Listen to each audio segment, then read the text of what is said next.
नमस्कार। आप देख रहे हैं स्पेशल कवरेज न्यूज। मैं हूं शिव कुमार। मेरे साथ हैं आलोक पाठक सर। आलोक सर का बहुत बहुत स्वागत, बहुत बहुत अभिनंदन। खबर मिली कि मशहूर एंकर अंजना ओम कश्यप पर टिप्पणी करने वाले खान सर की कोचिंग के बाहर असामाजिक तत्वों ने फायरिंग की। इस फायरिंग में उनके गार्ड को गोली लगी है। गार्ड गंभीर रूप से घायल है। गार्ड का पुलिस को बयान करा दिया गया है और अभी स्थिति क्या है ये तय नहीं हो पा रहा है। लेकिन खान सर ने मीडिया को बयान दिया है। खान सर ने बताया कुछ असामाजिक तत्व नहीं चाहते हैं कि हम सस्ते में बच्चे पढ़ाएं और उन्हीं एक दो कोचिंग वालों की ये देन है। वो पिछले 2-3 दिन से धमका रहे थे।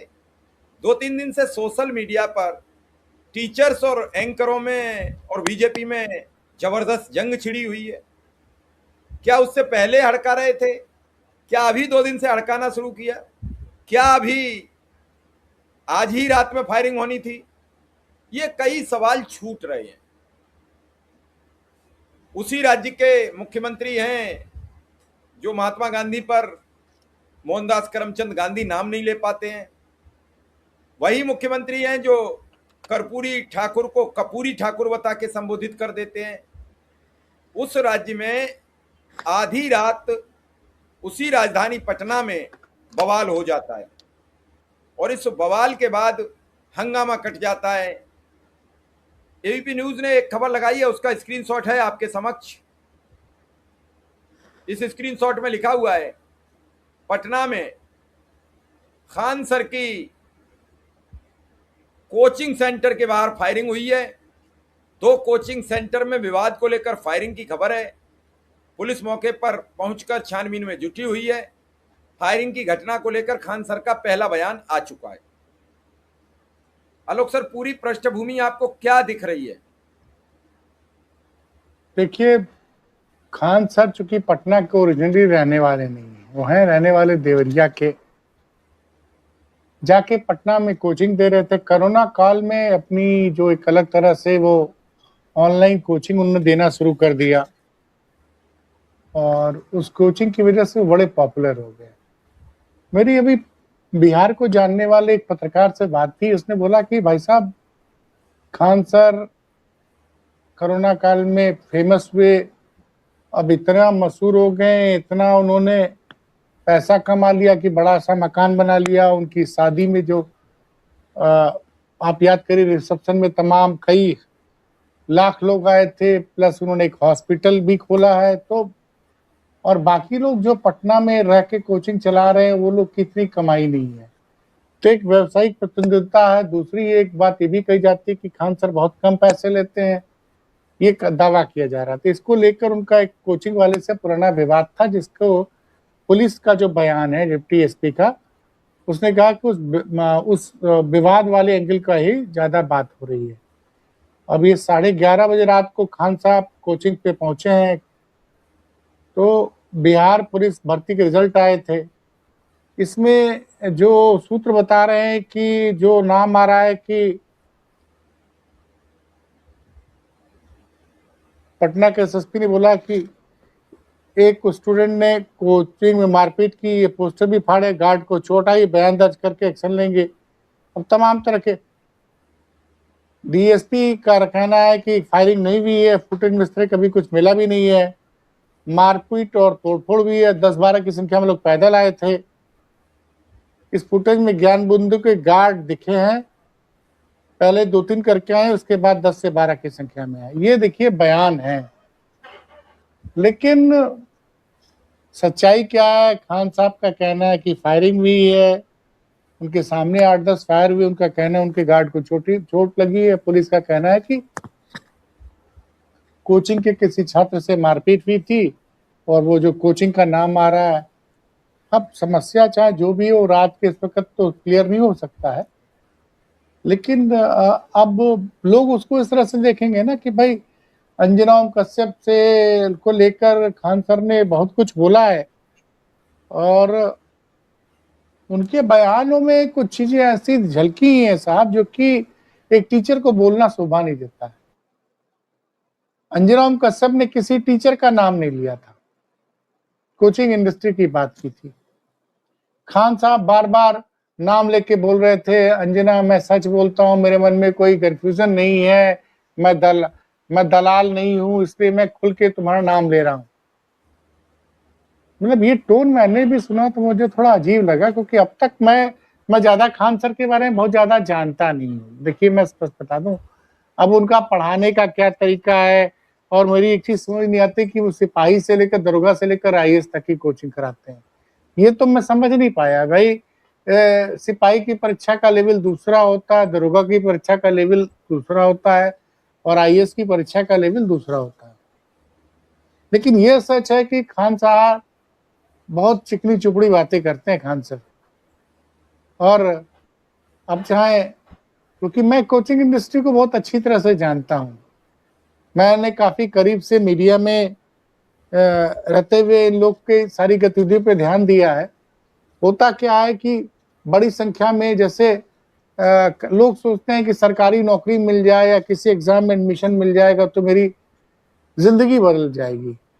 इस चक्कर में लोग गांव देहात से आते हैं, पटना में, लखनऊ में, कानपुर में, बनारस में, दिल्ली में, कोटा में मशरूमिंग हो गई है कोचिंग इंडस्ट्री की। और आप ये देखिएगा कि सीटें तो लिमिटेड होती हैं। अब हमारे एक पत्रकार साथी ने बताया कि वहां पे कोई पुलिस की विभाग की कोचिंग कोई और चलाता था, तो उसका नाम वो बता रहे थे, मुझे याद नहीं आ रहा, उसकी और शायद खान सर के बीच में कुछ अदावत पुरानी चल रही है, ऐसा उसका कहना है। अब किस वजह से ये घटना हुई, और पटना में याद करिए ज्यादातर घटना रात को ही होती है, छात्रों को लेके, कोचिंग को लेके। अभी साल डेढ़ साल पहले वहां छात्र जब धरना प्रदर्शन कर रहे थे पेपर लीक और उसके वाले खिलाफ, तो लाठी चार्ज वगैरह हुआ था, याद करिए, जिसमें रात में कंबल ओढ़ के वहां पे धरना प्रदर्शन करने पीके तक पहुंच गए थे। और हम लोगों ने काफी देर तक लाइव भी किया था, याद होगा अशोक कुमार जी, जो चैनल उड़ गया उस पर। वो 2-3 रात लगातार हम लोगों ने किया, रात को देखी। हाँ, अब चूंकि ये खान सर का मामला है, वायरल हो गया, और आज दिन भर जो अंजना कश्यप को लेकर उन्होंने बयान दिए, उसके लिए चर्चा, ज्यादा चर्चा हो रही थी। सर का बयान सुन लीजिए। क्या घटना घटी? क्लासेज यहाँ ओवर हो गई थी, और अभी बिहार पुलिस का रिजल्ट आया तो हजारों की संख्या में रिजल्ट हुआ, तो सब लोग बच्चों को सम्मानित करके थके हुए थे लोग, सारे लोग आए। कुछ असामाजिक तत्व लगे कि कहें कि कोचिंग उड़ा देंगे 2 दिन के अंदर, और गार्ड को मार के इतना लहूलुहान कर दिए कि अभी वो एडमिट है यहाँ पे। अभी देखिए क्या हो रहा है यहाँ पर, उसके बाद देखते हैं हम लोग यहाँ पे। लेकिन ये एकदम असामाजिक तत्व कोचिंग वाले हैं सब, ये एक दो तो यहाँ अभी उसको बयान दिया है, वो अभी हॉस्पिटल में है। वजह क्या है, क्या सर, क्यों ऐसा कर रहा है? कहना ये है कि सस्ते फीस में क्यों पढ़ा रहे हो कि इतना रिजल्ट हो जाएगा यहाँ पे। मेन यही है कि इतने कम फी में इतने लोगों को ना पढ़ाया जाए। तो अब प्रशासन से भी कहते हैं कि सिक्योरिटी ध्यान में रखा जाए, क्योंकि गरीब को भी पढ़ने का अधिकार है। हजारों की संख्या में जब रिजल्ट हो जाता है तो थोड़ा इस तरह से असामाजिक तत्व जो होते हैं वो अपना सोचते हैं कि दबा दिया जाए। ये सभी क्या आप ही पर हमला करने वाले थे? पूरा ऑफिस तोड़ ताड़ दिया, ऐसा गोली चला दिया। अब किसको हमला करने आ गए यहाँ, हमारे घर पे किसको करना है? किया गया आपके? हाँ, सीसीटीवी कैमरा फुटेज को दे दिया गया है, चिन्हित कर लिया गया, गार्ड भी पहचान गया वहाँ पे, बगल की कोचिंग वाला ही है। सुरक्षा मिलना चाहिए, अब सुरक्षा मिलना चाहिए। अब ये प्रशासन का चीज है, अब देखिए देते हैं लोग कि नहीं देते हैं, लेकिन ये बड़ा दुखद घटना है। डर लग रहा है खान सर। अब आप ही गजब बात पूछते हैं, यहाँ गोली चल गया तो मजा आएगा किसी को? क्या पत्रकार, किसको गोली चलने पे मजा आता है? यहाँ पे चारों ओर से गोली चल रहा था, उस समय कहाँ थे आप लोग? आते तब पूछते कि आपको कैसा लग रहा है यहाँ पे। अब देंगे, यहाँ पे पुलिस तो आई है यहाँ पे, अब देखते हैं पुलिस का क्या इन्वेस्टिगेशन हो सकता है। वाला है। सबको अब देखिए अशोक कुमार जी, पुलिस का कहना है कि गोली नहीं चली 2 दिन में उड़ा देंगे यहाँ पे। इतनी क्या ऐसी है कि मतलब गोली चला जाए? बात बस एक चीज है कि इतना रिजल्ट आप देख रहे हैं अशोक कुमार जी, पटना के एसएसपी का बयान मैं आपको पढ़ के सुना रहा हूं। उन्होंने कहा कि कोई फायरिंग नहीं हुई है। पटना एसएसपी कार्तिकेय शर्मा ने बताया कि कुछ स्टूडेंट्स ने कोचिंग में मारपीट की, पोस्टर भी फाड़े हैं, गार्ड को चोट आई है, बयान दर्ज कर लेंगे। कोचिंग में सीसीटीवी देख रहे हैं, आसपास के लोगों का बयान ले रहे हैं, जो भी हो इसमें शामिल उस पर कार्रवाई होगी। और टाउन डीएसपी राजेश रंजन ने कहा कि फायरिंग नहीं हुई है, पुलिस का कहना है। फुटेज में इस तरीके से इसमें कुछ भी नहीं मिला है। मारपीट और तोड़फोड़ भी है, 10-12 की संख्या में लोग आए थे, पैदल आए थे। इस फुटेज में ज्ञान बिंदु के गार्ड वगैरह दिखे हैं, पहले 2-3 करके हैं, इसके बाद 10 से 12 की संख्या में पहुंचे हैं। सवाल यह है श्री कुमार जी कि आजकल अगर फायरिंग होती तो आवाज भी तो आती है, लेकिन पुलिस कुछ और कह रही है, खान सर कुछ और कह रहे हैं। और खान सर के अंदर काबिलियत जानते हैं क्या है? वो बहुत, उनको पता है कब क्या बोलना है। और हम भाई, आदमी जो पहला रिएक्शन तो होगा कि दिन भर उन्होंने अंजना ओम कश्यप के साथ इनका विवाद है, इस वजह से गोली चली है, क्या हुआ है। भाई मीडिया ने तो खबरें ही चलाई ना कि खान सर की कोचिंग के पे हमला हुआ, ब्रेकिंग चल रही। देखिए, पटना में खान सर की कोचिंग में मारपीट तोड़फोड़, गार्ड बोला घायल, खान सर बोले फायरिंग भी हुई है, दूसरी कोचिंग वाले ने उड़ाने की धमकी भी दी है। तो ये है सच्चाई, क्या है सब तो आप जान ही रहे हैं। अब आज नहीं तो कल सब क्लियर हो जाएगा।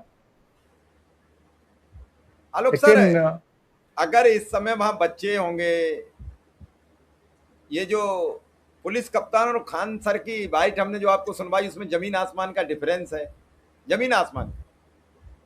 नहीं, पुलिस कप्तान का बयान तो मैंने नहीं सुना, हम तो उसका खान सर वाला बयान। पत्रकार कह रहे हैं क्या डर लग रहा है? तो फायरिंग होगी तो आदमी को डर लगेगा या क्या? मैं थोड़ा सा आपसे समझने का प्रयास कर रहा हूँ। अंधाधुन फायरिंग होगी तो गोली तो लगेगी, ऐसा थोड़ी होगा। अंधाधुन फायरिंग होगी तो मतलब जो खान सर कह रहे हैं भाई, आज नहीं तो कल सुबह तक क्लियर हो जाएगा। कौन सच कह रहा है हम और आप यहाँ बैठ के डिसाइड नहीं कर सकते हैं। पटना के एसपी कार्तिकेय शर्मा कह रहे हैं कि खान सर कह रहे हैं, पता नहीं है।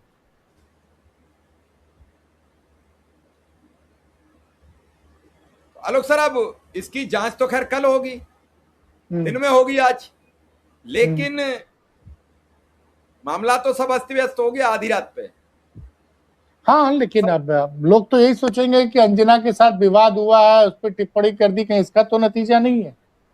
लेकिन इनका कहना है कि वो खान सर कह रहे हैं कि नहीं, लोग कोचिंग वाले, जैसे मैंने एक मित्र पटना के पत्रकार से बात की आपसे जुड़ने के पहले, तो उन्होंने बताया कि भैया चूंकि खान सर बाहर से आए हैं और उन्होंने काफी प्रगति की है इसकी वजह से, और दूसरा उनकी फीस कम है। ये भी सच है कि बाकी कोचिंग के मुकाबले फीस कम है।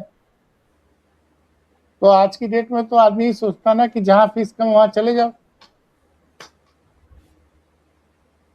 तो लोगों के व्यापार फर्क पड़ा होगा।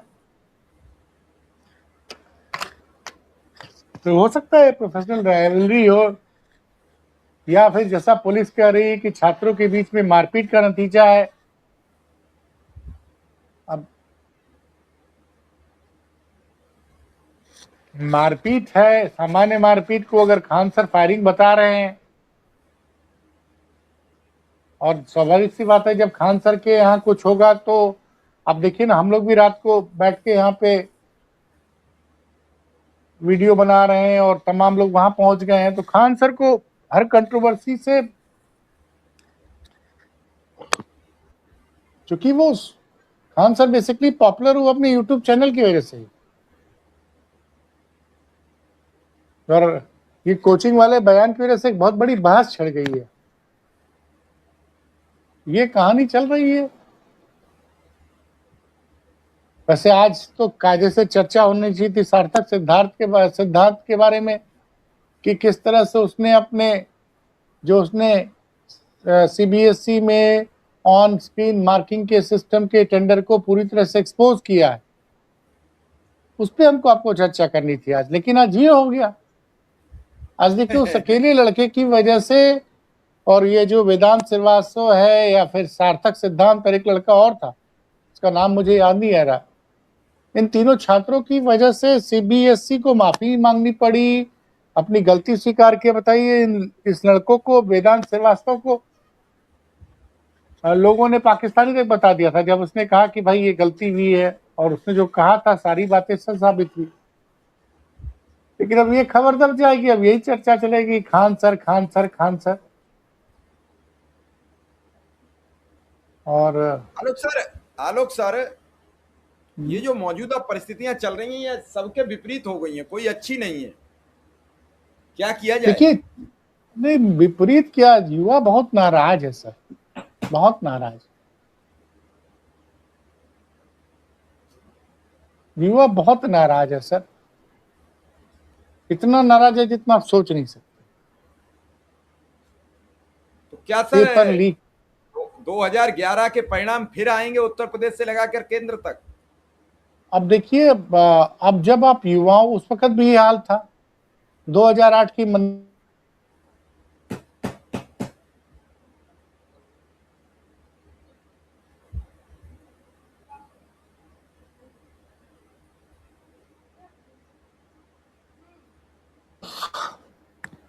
2009 से 2014 के बीच में मनमोहन सिंह का जो दूसरा कार्यकाल था, उसमें तमाम घोटाले सामने आए थे। 2G, कोलगेट और तमाम घोटाले, भ्रष्टाचार के बड़े आरोप लगे, जिसके खिलाफ लोकपाल लाने की बात की गई। अच्छा देखिए, जिस लोकपाल को लेकर आंदोलन हुआ, जिसमें कि आम आदमी पार्टी बन गई, उसने दिल्ली में सत्ता भी बना ली, और यूपी से बहन जी सत्ता से बाहर चली गई, केंद्र में यूपीए गठबंधन की सरकार 10 साल बाद चली गई। आज तक वो लोकपाल कहाँ है किसी को पता ही नहीं, किसी को पता नहीं। सर हमें तो पता है, हमारे गांव में तो एक लोकपाल है, गांव में ही रहते हैं। लेकिन वो तो बात हुई थी कि सबका करप्शन खत्म हो जाएगा, और जो पार्टी बनी आम आदमी पार्टी, जिसमें लोगों ने कहा कि भाई ईमानदारी की बात। अब देखिए केजरीवाल हार ही गए ना चुनाव, उनकी ईमानदारी पे बड़े तगड़े सवाल उठे हैं। सर एक सवाल है मेरा आपसे, एक सवाल है बड़ा महत्वपूर्ण है।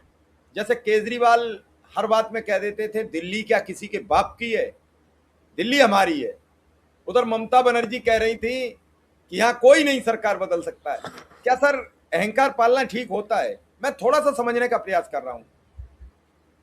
आप उनकी क्यों नहीं बात कर रहे, जो कह रहे थे कि अब की बार 400 पार? उनकी बात आप नहीं कर रहे हैं। हम सबकी कर रहे हैं, तो उनकी भी जोड़िए ना। नहीं नहीं, आप उनकी बात भी तो जोड़िए। अभी भी 350 कह देंगे, लेकिन उनके पास तो चुनाव आयोग है, तो उनकी कैसे कहें? नहीं सर, उसी चुनाव आयोग से वो हारे भी है, ऐसा नहीं है। देखिए मैं ये नहीं मानता हूँ, थोड़ी बहुत सिस्टम, लेकिन जिसको जनता जिताने का मन बना लेती है उसको आप रोक नहीं सकते, नहीं तो जनता सड़कों पे आ जाएगी। बांग्लादेश में क्या हुआ, विपक्ष ने चुनाव का बहिष्कार किया, बांग्लादेश की सरकार चुन ली गई, उसके बाद जनता सड़कों पे आ गई, और वहां के मैडम जो है वो भाग के हिंदुस्तान में शरण लिए हुई। और नेपाल में जब युवाओं ने छात्र नेताओं के भ्रष्टाचार पर बात की तो उन्होंने इंटरनेट बंद कर दिया, सब सड़क पे आ गए, पुलिस को फायरिंग करनी पड़ी। अब तो ये देखिए कि 6 जून को क्या होने वाला है दिल्ली में। आज तो सोनम वांगचुक ने ये अनाउंस कर दिया है कि वो भी अभिजीत दीपके के कार्यक्रम में आने वाले हैं। अब सर उन्हें तो उपराज्यपाल ने धमकाया, वो तब भी नहीं रुक रहे हैं, तो हिम्मत तो मान ही लो। तो और अभिजीत दीपको को बदनाम करने की कोशिश भी हो रही है सोशल मीडिया पे। सही है गलत, एक दावा किया जा रहा है कि अभिजीत दीपको को अमेरिका से वो डिपोर्ट किया जा रहा है, क्योंकि वो गलत पासपोर्ट लेके वो सिर्फ वो पढ़ने आया था या नेतागिरी कर रहा है, इसलिए अमेरिकन सरकार उसको डिपोर्ट कर रही है। एक वीडियो जब जबरदस्त रूप से वायरल है, जुबेर नामक एक युवक का कहना है कि नहीं ये जो बंदा है ये कश्मीरी है, ये वीडियो जो है गलत है। लेकिन ये भी एक सच है कि जब उस ट्विटर अकाउंट को मैंने खंगाला तो उसने 20-21 मई को कहा था कि ये आदमी फर्जी वीजा पे लेके यहाँ रह रहा है, ये जल्दी ही डिपोर्ट होगा यहाँ से। और उसने चैलेंज किया है कि जब इंडिया पहुंचे तो जरा वो अपना पासपोर्ट दिखा दें, तो पासपोर्ट में मोहर लगती है डिपोर्टेड। तो ये देखिए कौन सच बोल रहा है कौन झूठ बोल रहा है। आज किसी ने युवाओं को कहा था कि देखिए आप लोग अलर्ट रहिएगा। सच ये रहा कि कोई भी सरकार रोजगार देने में कामयाब नहीं हो पा रही है। बिल्कुल। इस देश में कई राज्यों में विपक्ष की भी सरकारें हैं, लेकिन सारी सरकारें क्या, जैसे अभी अब टीवीके की बड़ी चर्चा हो रही, टीवीके ने क्या किया, फ्री फ्री फ्री का वादा कर दिया। अब वो आए हैं कि हर तमिलनाडु की महिला को 8 ग्राम सोना देंगे, बेरोजगारों को 2,500 या 4,000 महीना भत्ता देंगे। तो जब वो जो वादे करके आप आ तो जाते हो, जनता को महंगाई से निजात चाहिए, जनता को बेहतर कानून व्यवस्था चाहिए। कांग्रेस शासित राज्यों में सबसे ज्यादा वैट है।